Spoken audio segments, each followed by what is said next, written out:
So set up by laying your roller across your mat and then positioning your body so that the fold of your legs is on top of the roller. Keep your shoulders out of your ears. You're sort of lifted and pushing them back towards your hips at the same time. It doesn't have to be extremely severe, but you don't want to have relaxed shoulders and a relaxed middle. You want everything to be held tight. I'm rolling very slowly from my hip to my knees. Whenever you're rolling, you don't want to speed through it. You want to relax into the roller, and if you find a tight spot, you want to kind of hang out. It might be a little bit painful. Do what you can tolerate, but be very gentle.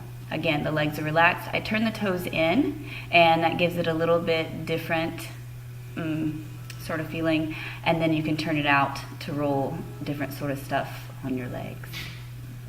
And in a second, I'll turn them out. Oh, I already did. All right, so I'm turned onto my side. My hips are stacked. Again, my shoulders are out of my ears, and I'm not just relaxing through the middle. My standing arm there, that shoulder is well out of my ears. I'm rolling from my hip along the seam of my pants towards the knee, and then back up to my hip again. Looking for tight spots, looking for knots in the muscle. I'm using that front leg as a kickstand that is helping me push back and forth. I take my kickstand away to make it a little bit, to get a little bit deeper. So if you're getting plenty with your leg folded, just keep your leg folded, keep your kickstand. To stack the legs is a little bit more advanced. And I've just twisted my chest towards the floor to get, try to get a little bit more comfortable of a position. I try to roll past the knee and down the leg. If you're really good, you can do that. I haven't had any success with actually releasing anything in the bottom of my leg because you're so tense from trying to do the pike. Now I've turned over and I put my top knee on the roller, and I'm rolling the spot between the very top of my leg and the seam of my pants. The leg is relaxed on the roller. And here, I lay on my side, and I put my knee on top of the roller. My foot is in line with my knee there. And I'm just gonna sort of roll my body. The leg that you can't see behind me is just flat on the ground.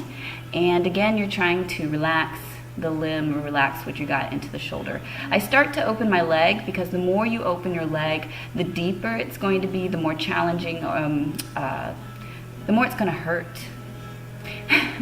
So you open it all the way out, and again, I'm rolling all the way to my groin and then all the way back to my knee. I stop in spots that are especially tight, and I'll bend and flex the leg. Don't bend and extend the leg while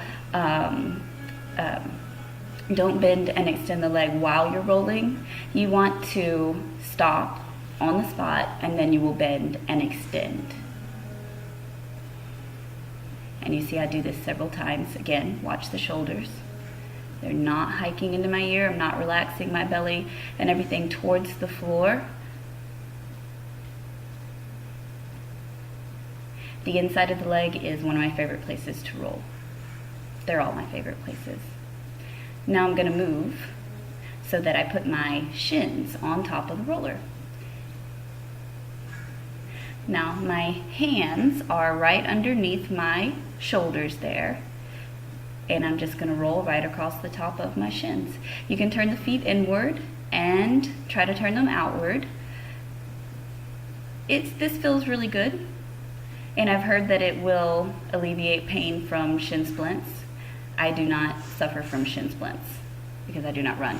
This is going to be a little bit more advanced, but I like to roll from the bottom, from my ankle where my Achilles is, towards my knee, and that's where I put the most pressure. I will roll back from the knee towards the Achilles, but what you want to do is start at the bottom and roll up when you're working on the back of your leg. Again, notice how slow I'm going. This is also a good stretch. I twisted my body towards the outside leg so that I can roll more of the outside of that leg. And if you're just not capable of doing this, don't worry about it. Just skip the parts you don't like. I set my bottom on the roller and I'm just going to roll back and forth.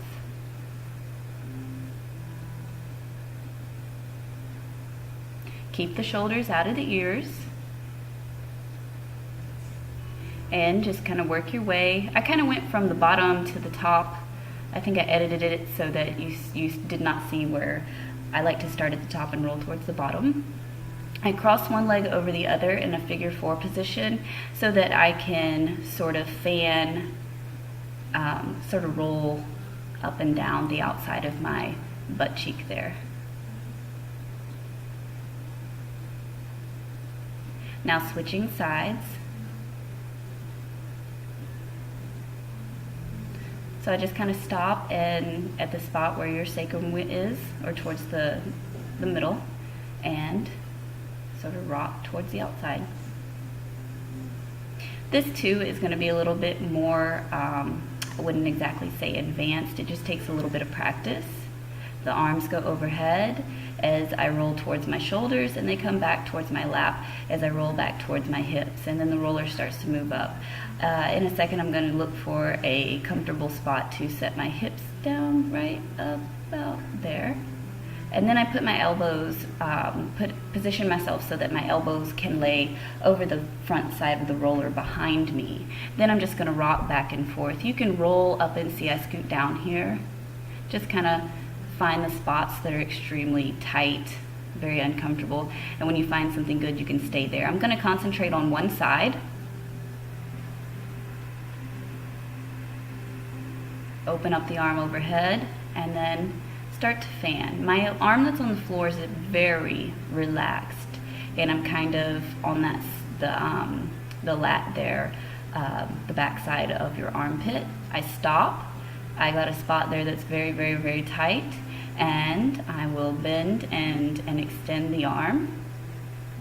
Very relaxed.